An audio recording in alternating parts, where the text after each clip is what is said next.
الحمد للہ وکفی وسلام علی عبادہ الذین اصطفیٰ اما بعد۔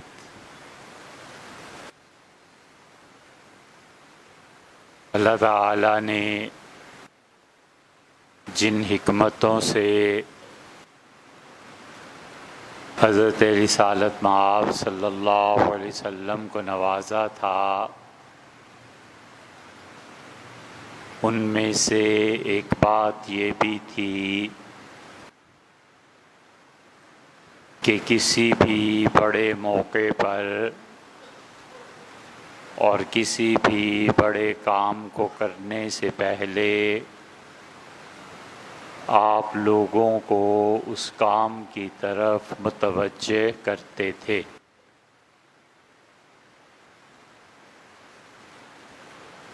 چنانچہ حدیث میں آیا ہے کہ حضرت رسالت پناہ صلی اللہ علیہ وسلم 7 ذی الحج کو خطبہ دیتے تھے اور لوگوں کو بتاتے تھے کہ حج کے احکامات کیا ہیں۔ اسی طرح جہاد سے پہلے بھیجتے تھے کسی قافلے کو تو انہیں سمجھاتے تھے کہ یہ کام کرنے ہیں اور یہ کام نہیں کرنے۔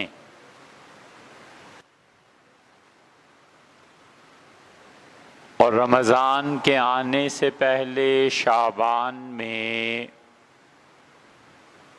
خطبہ دیتے تھے اور لوگوں کو رمضان کی اہمیت کا احساس دلاتے تھے۔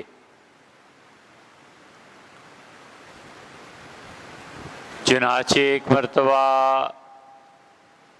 آپ نے ایک تقریر کی اور اس میں لوگوں کو یہ بتایا کہ آئندہ آنے والا مہینہ کتنی اہمیت رکھتا ہے، اور ارشاد فرمایا کہ اب آئندہ جو مہینہ آ رہا ہے رمضان کا، اللہ نے تمہارے لیے اس کے روزے فرض قرار دیے ہیں۔ اور ایک موقع پہ یہ فرمایا کہ من صام رمضان ایمانا و احتسابا،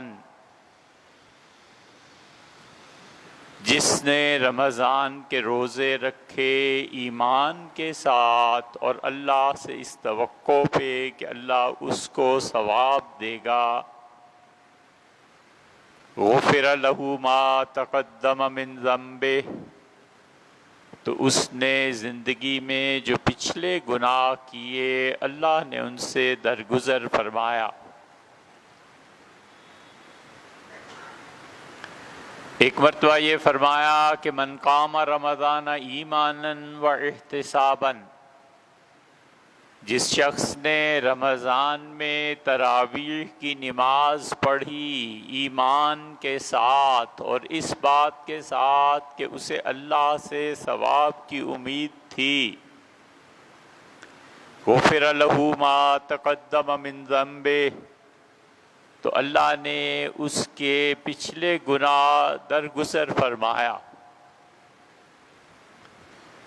پھر فرمایا لوگوں، ایسا مبارک مہینہ آ رہا ہے کہ خدا جہنم کے دروازے بند کرا دیتا ہے اور خدا جنت کے دروازے کھلوا دیتا ہے، اور تم میں بڑا بد نصیب آدمی ہے جسے اللہ نے یہ مہینہ دیا اور اس کے باوجود وہ اللہ سے اپنی بخشش نہیں کرا سکا۔ اور ایک جگہ ارشاد فرمایا کہ لوگوں افطار کراؤ اور اپنے بھائیوں کو روزہ کھلوانا اور انہیں دودھ پلانا، اور اگر تم دودھ نہ پلا سکو تو تھوڑے سے دودھ میں زیادہ پانی ڈال لینا اور اس سے افطار کرانا۔ اور فرمایا یہ بھی نہ کر سکو تو سادہ پانی پلا دینا، کھجور کھلا دینا، کھجور بھی نہ کھلا سکو تو خشک کھجور چھہارے کھلا دینا لوگوں کو، اور فرمایا کہ ما ینقص من اجرہ شیئا، جس کو تم روزہ کھلوا رہے ہو اللہ اس کے اجر میں کوئی بھی چیز ضائع نہیں کرے گا اور اتنا ہی ثواب تمہیں بھی دے گا۔ پھر رسول اللہ صلی اللہ علیہ وسلم نے یہ بھی بتایا کہ اس رمضان کا اصل مقصد تقویٰ ہے، اور قرآن بھی یہی کہتا ہے کہ لعلکم تتقون، تاکہ لوگو تم تقویٰ اختیار کرو۔ اور تقویٰ کہتے ہیں جس سے ڈرنا چاہیے اس سے ڈرنا، اور جو آدمی جس سے ڈرنا چاہیے اس سے نہ ڈرے تو وہ فاجر ہے۔ فاسق اس آدمی کو کہتے ہیں جس نے کبھی زندگی میں ایک آدھ کبیرہ گناہ کبھی کیا،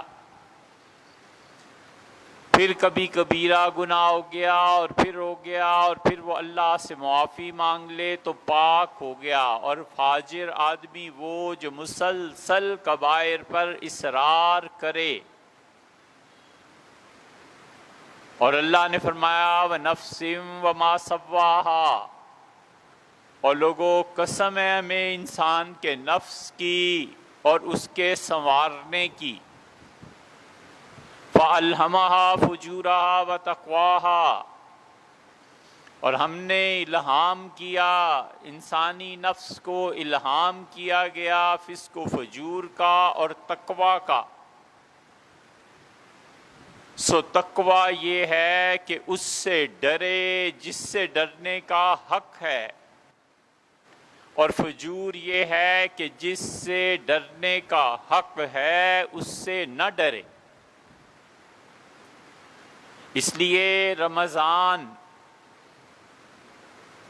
یہ ہم سے تقاضا کرتا ہے اور ہمیں سکھاتا ہے کہ ہم اللہ کا تقویٰ اختیار کریں اور اللہ سے ڈریں۔ اور اللہ سے ڈرنے کے معنی یہ ہیں کہ اپنے نفس میں انسان نیکی کے جذبے اور خواہش کو ابھارے اور گناہ کو اللہ کے لیے چھوڑے۔ صحیح بخاری میں آتا ہے اللہ تعالیٰ اپنے فرشتوں کو بلاتے ہیں اور کہتے ہیں میرے بندے کا ثواب لکھو، اور فرشتے حیران ہوتے ہیں اور عرض کرتے ہیں کہ تیرے بندے نے کوئی نیکی کا کام نہیں کیا، اور اے باری تعالیٰ کس بنا پر؟ تو اللہ تعالیٰ فرماتے ہیں کہ میرے بندے نے ایک گناہ کا ارادہ کیا، ثم ترکتہ اجلی، پھر میرے بندے نے میری وجہ سے گناہ چھوڑ دیا، تو جس نے میری وجہ سے گناہ چھوڑ دیا اس کی بھی نیکی لکھو۔ اللہ کی ذات کسی کا احسان اپنے اوپر نہیں رہنے دیتی۔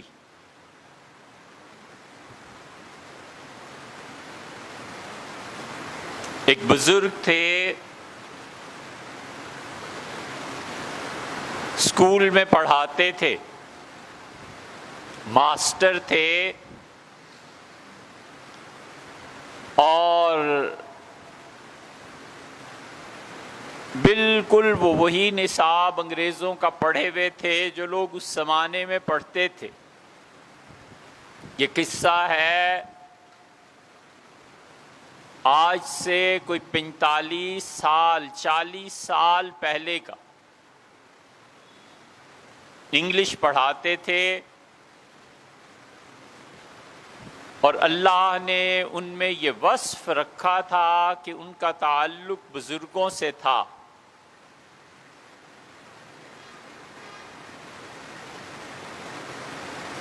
اور انہوں نے انگلش کے امتحان کا پرچہ دیا اور بچے جب حل کر کے لائے تو انہوں نے چیک کیا اور ہر بچے کے کام میں کچھ نہ کچھ غلطی تھی.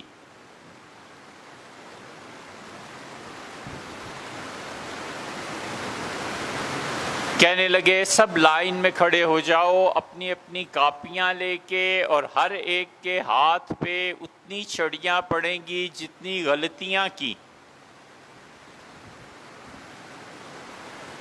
بچے کھڑے ہو گئے. انہوں نے کہا بچوں ادب سکھاتا ہوں، ایذا نہیں دیتا.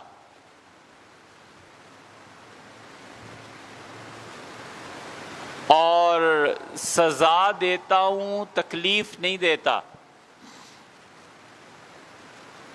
کتنی غلطیاں؟ اس نے کہا 4 غلطیاں. تو ہاتھ تھا، انہوں نے ہلکے ہلکے 4 بیض مارے. پھر دوسرا تیسرا ایک بچے کے پاس پہنچے تو اس نے اپنی کاپی دکھائی تو سارا ہی کچھ غلط تھا، انہوں نے اسے کراس کر دیا. تو انہوں نے کہا بیٹے تم؟ اس نے کہا جی میرا تو سب کچھ ہی غلط ہے. بچے حیران، وہ جا کر اپنے ٹیبل پہ بیٹھ کے کرسی پہ اور ٹیبل پہ کونیاں رکھ کے سر جھکا کے بڑی دیر تک روتے رہے. سارا پیریڈ ختم ہو گیا اور کہنے لگے اے رب آج وہ حاضر ہوا ہے جس کا سب کچھ ہی غلط ہے. بچے حیران. اس بچے نے ہمت کر کے پوچھا کہ کیا ہوا؟ فرمانے لگے تم نہیں جانتے بیٹے یہ جملہ کیا ہے؟ میں نے ان سے کہا ہے کہ میرا تو سب کچھ ہی غلط ہے. اس لیے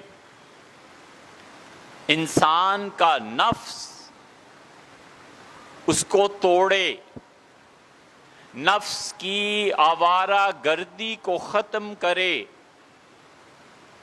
نفس کی امارگی کو ختم کرے.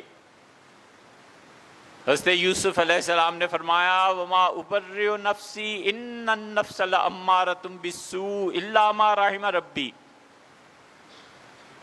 اور میں یہ نہیں کہتا کہ میں اپنے نفس کا شکار نہیں ہو جاتا، اور نفس تو ہمیشہ ضد کی طرف لے جاتا ہے. الا ما رحم ربی، ہاں جس پہ پروردگار عالم رحم فرمائے. نفس کی امارگی کو توڑے اور یہ طے کرے اس رمضان میں کہ آج سے میں نے زندگی بدلنی ہے، اور نفس جن کاموں پر اصرار کرتا ہے قوت کے ساتھ اس کے سر پہ جوتا مارنا ہے، نہیں ماننی اس کی. نفس کی امارگی جب تک نہ ٹوٹے انسان نہیں بنتا.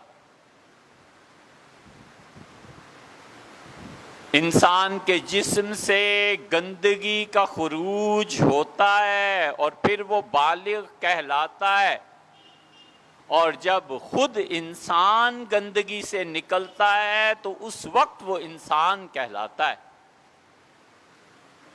بالغ ہونے میں اور انسان بننے میں فرق جاننا ہو تو مولانا روم کی مثنوی کو پڑھے، انہوں نے یہی کچھ لکھا ہے. اپنے نفس سے لڑے اور نفس کی امارگی کو ختم کرے، اور یہ مت بھولے کہ اس کا کوئی پروردگار ہے جو اس کے مکر کو بھی جانتا ہے، اس کے فریب کو بھی جانتا ہے، اور اس کا پروردگار ہے جو اس کے دھوکوں کو بھی جانتا ہے اور اس کی خوبیوں کو بھی جانتا ہے. اللہ نے فرمایا کیا آرزویں جو ہمارے سامنے رکھیں گے. آرزو کرتا ہے مستقبل کے لیے، اور خواہش وہ جو پوری ہو جائے، اور وہ خواہش جو پوری نہ ہو اور ماضی کا افسانہ بن جائے وہ حسرت ہے. اور قیامت کے دن ان حسرتوں کو لے کے خدا کے سامنے پیش ہوگا اور 5 جگہ اللہ نے ذکر کیا ہے۔ اللہ نے کہا ہے کہ وہ کہے گا یا لیتنی کنت ترابا، اے کاش مٹی میں مل گیا ہوتا اور اللہ کی نافرمانی نہ کی ہوتی۔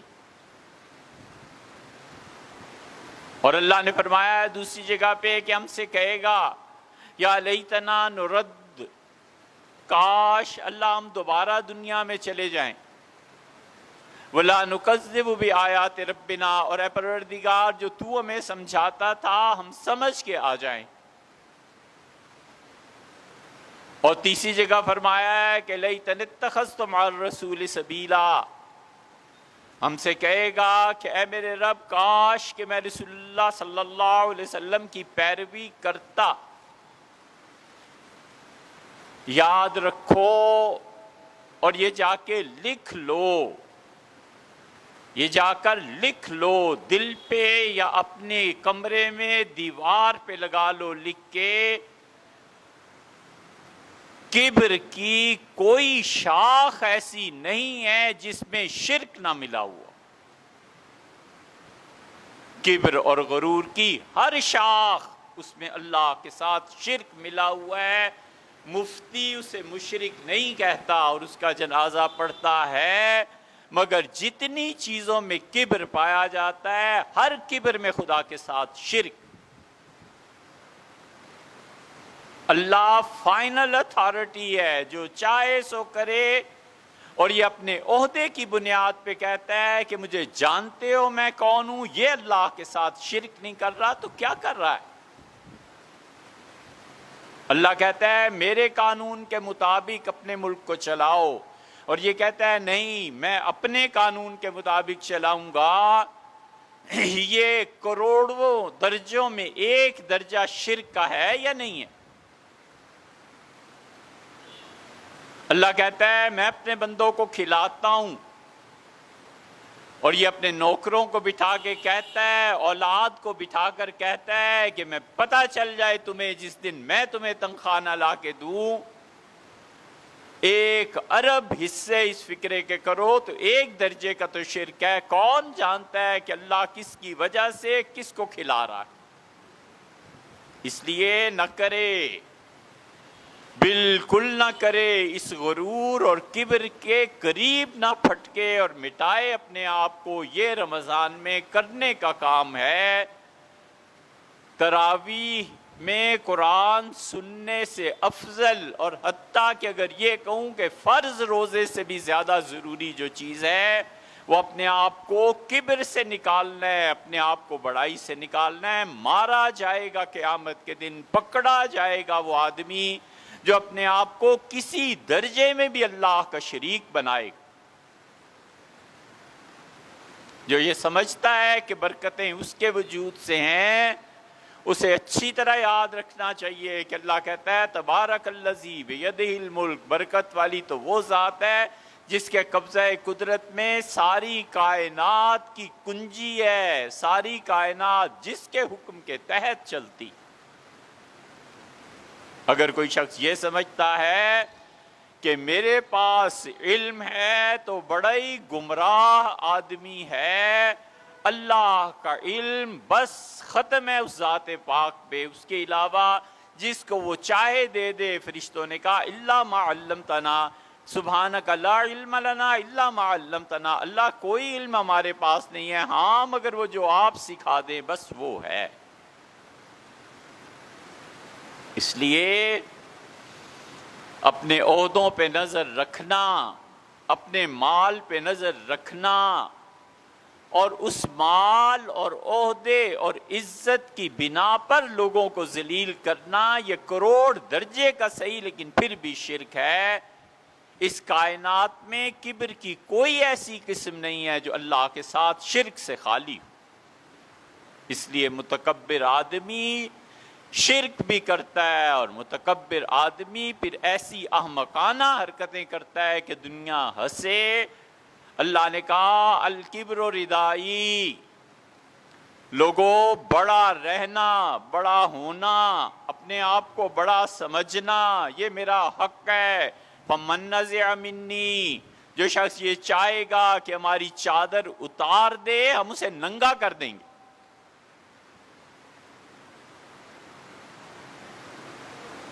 اور سے رسالت پناہ صلی اللہ علیہ وسلم نے فرمایا اللہ نے خود مجھ سے کہا کہ جا کر یہ کہنا یا عبادی کلکم جائع، میرے بندو تم سب کے سب بھوکے ہو، الا من اطعمتہ، بس وہ جسے ہم کھلا دیں، اور میرے بندو تم سب کے سب ننگے ہو سوائے اس شخص کے جسے ہم پہنا دیں، اور میرے بندو تم سب کے سب گناہ گار ہو سوائے اس کے جس کو ہم بخش دیں۔ لو ان انسکم و جنکم و اولکم و آخرکم، تمہارے پچھلے اور اگلے، تمہارے انسان اور جن سب مل کر فی صعید واحد، ایک میدان میں جمع ہو جائیں اور ہر کوئی وہ مانگے جو اس کے دل کی تمنا ہے، اور ہم ہر ایک کی تمنا پوری کر دیں، ما نقص من ملکی شیئا، لوگو میری کائنات، میری شہنشاہیت، میری بادشاہت میں اتنی بھی کمی نہیں ہوتی، عبرت من البحر، جتنا تم سوئی سمندر میں ڈبو کے نکالو کہ پانی کتنا کم ہو۔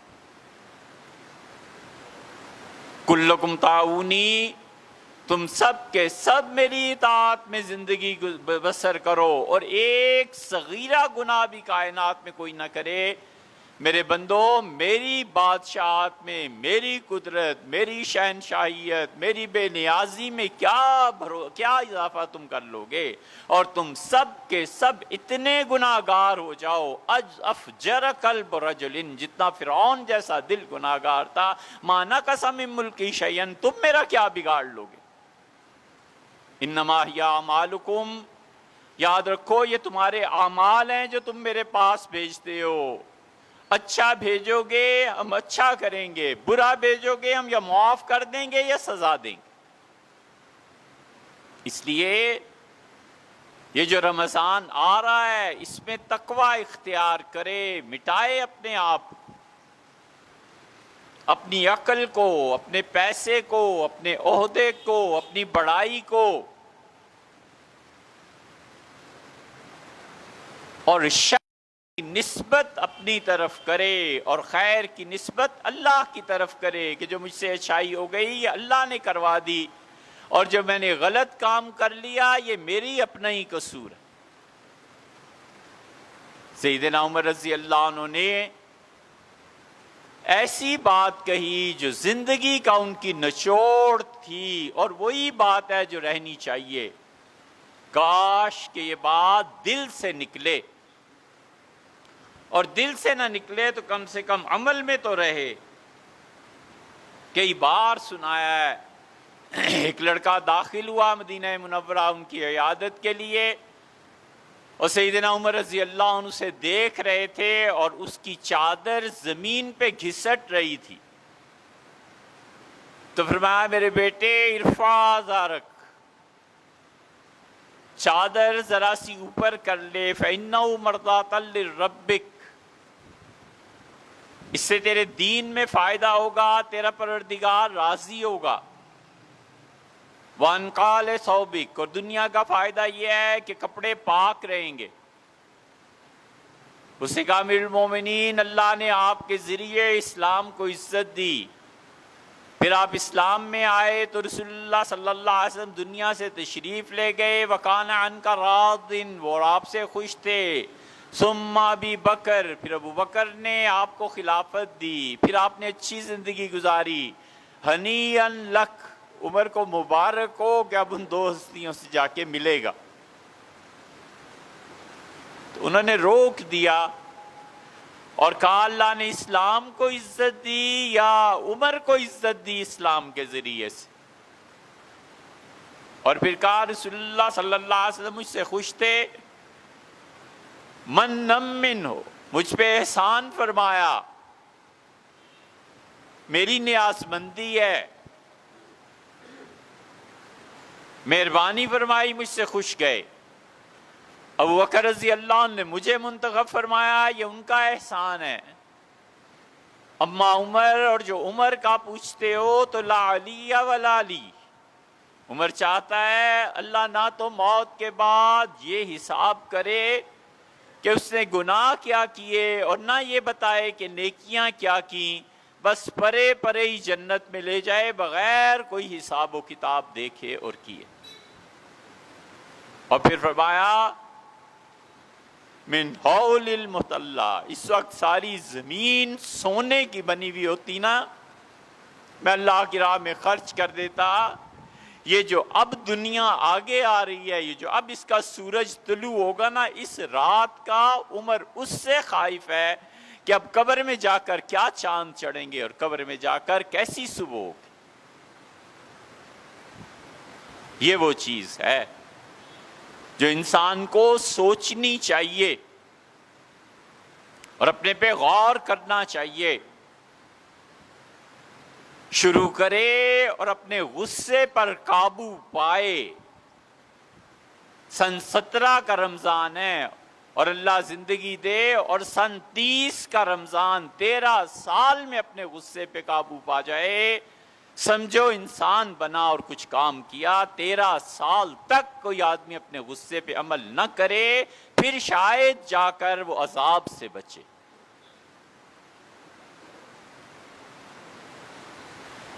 حضرت رسالت مآب صلی اللہ علیہ وسلم نے فرمایا قیامت کے دن ایک میدان قائم کیا جائے گا اور اللہ حکم دے گا فرشتوں کو کہ کھینچ دو زمین کی تابیں، اور تنابیں کھینچیں گی اور زمین بالکل چٹیل ایک مقام ساری ہو جائے گی، اور ایک مقام پہ اللہ کہے گا یہاں پھینکو ان کو جو دنیا میں بڑے بنتے تھے، اور پھر جس میں جتنے درجے کا کبر اور بڑائی ہوگی چونٹیوں کی شکل میں پھینک دیے جائیں گے. اور اللہ لوگوں سے کہے گا روندو انہیں، یہ دنیا میں بڑے بنتے تھے، آج تمہارے پاؤں کے نیچے آ کے ذلیل کریں گے ہم انہیں، یہ تھے دنیا میں بڑے. اس لیے نفس کی امارگی، نفس کی ضد روکتی ہے اللہ کے اتباع سے، حضور صلی اللہ علیہ وسلم کی سنت پہ عمل کرنے سے. ٹکرائے اپنے نفس سے، کچلے اپنے نفس کو اور اللہ کے حکم پہ عمل کر. یہ ممبر اس لیے تھوڑے ہی ہیں کہ علماء یہاں بیٹھیں. ان کے مدارس، ان کی خانقاہیں، ان کے پڑھانے کے نظام اللہ نے رکھا ہے. یہ ممبر تو مجبوری کے درجے میں علماء نے سنبھالے ہیں. یہ ممبر اصل میں حق ہے حکمرانوں کا. وزیر اعظم کو چاہیے کہ نماز پڑھائیں، صدر مملکت کو چاہیے کہ نماز پڑھائیں، کمشنر کو چاہیے کہ جا کے نماز پڑھائیں. ہندوستان میں کئی دہائیوں تک مفتی فتویٰ دیتے رہے کہ جمعہ نہیں ہوتا انگریزوں کی حکومت میں. انہوں نے کہا سلطان وقت جمعہ پڑھائے یا سلطان بادشاہ کا نائب پڑھائے. بادشاہ کا نائب اور بادشاہ مسلمان ہوں گے تو جمعہ پڑھائے گا نا، ورنہ تو جمعہ ہوتا ہی نہیں. کئی مفتی فتویٰ دیتے تھے، کہتے تھے انگریزوں کی عملداری میں جمعہ نہیں. کئی دہائیوں میں کئی مفتیوں نے محنت کر کے اس جمعے کو قائم کیا ہے. یہ ممبر دراصل حکمرانوں کا حق ہے. کیوں نہیں جمعہ پڑھاتے، کیوں نہیں عید پڑھاتے؟ اس لیے کہ اپنے نفس کی امارگی میں فرق پڑتا ہے. نماز پڑھنی پڑتی ہے، سجدہ کرنا پڑتا ہے. امیر المومنین سیدنا عمر رضی اللہ عنہ جیسا آدمی اپنے خون کے بارے میں اتنا خائف ہے کہ ہوش آیا نا جب تو کہا یہ جس نے مجھے خنجر مارے ہیں اس نے کہیں سجدہ تو نہیں کیا؟ لوگوں نے کہا نہیں حضرت کافر ہے، سجدہ نہیں کرتا. فرمایا اللہ کا شکر ہے، اللہ عمر کو خون کا بدلہ دے گا. میں ڈر گیا کہ کہیں اس نے کوئی سجدہ کیا ہو اور قبول ہو گیا ہو تو اللہ مجھے خون پہ راضی کر دے اور اس کو معاف فرما دے. ایک سجدہ اتنی بڑی چیز ہے. اسی لیے اللہ کہتا ہے کہ فَخَلَفَ مِن بَعْدِهِمْ خَلْفٌ، پھر ہمارے نیک بندوں کے بعد اگلی نسل آئی، نیو جنریشن. اللہ فرماتے ہیں کہ انہوں نے اضاء الصلاۃ، دین میں سب سے پہلا کام یہ کیا کہ نماز ضائع کی. اس لیے یہ اب تو کہتا بھی کوئی نہیں، لیکن جتنے اسلام کے خیرخواہ بنتے ہیں نا لیڈر اور سیاست اور تقریریں، یہ نماز جو نہیں پڑھتا ہم سمجھتے ہیں اسے سرے سے کوئی تعلق ہی نہیں. کیوں اللہ کہتا ہے کہ اقیموا الصلاۃ، نماز قائم کرو، ولا تکونوا مع المشرکین، مشرک نہ ہو جانا. نماز کا اور مشرک ہونے کا، نماز چھوڑ دینے کا، مشرک ہو جانے کا مطلب کیا ہے؟ اس لیے کہ نماز اس لیے نہیں پڑھتا کہ کبر ہے، سجدہ کون کرے، اللہ کے سامنے جھکے کون، اور کبر کی کوئی شاخ ایسی نہیں جس میں شرک شامل نہ ہو۔ اسی لیے یہ رمضان آ رہا ہے، تراویح پڑھنی ہے، ڈرنا ہے اللہ سے، نفس نہیں مانتا اس پہ جبر کرنا ہے، قابو پانا ہے۔ حضور صلی اللہ علیہ وسلم من قام رمضان ایمانا و احتسابا، جس نے تراویح پڑھی اللہ پہ ایمان رکھتے ہوئے، جس نے تراویح پڑھی اللہ سے ثواب کی نیت سے، غفر لہ ما تقدم من ذنبہ، اللہ نے پچھلی زندگی کے گناہوں سے درگزر کیا۔ اس لیے ہم سب کو سوچنا چاہیے کہ اس رمضان میں ہم نے کیا کرنا ہے اور کتنا انسان بننا ہے۔ اللہ تعالیٰ توفیق بخشے۔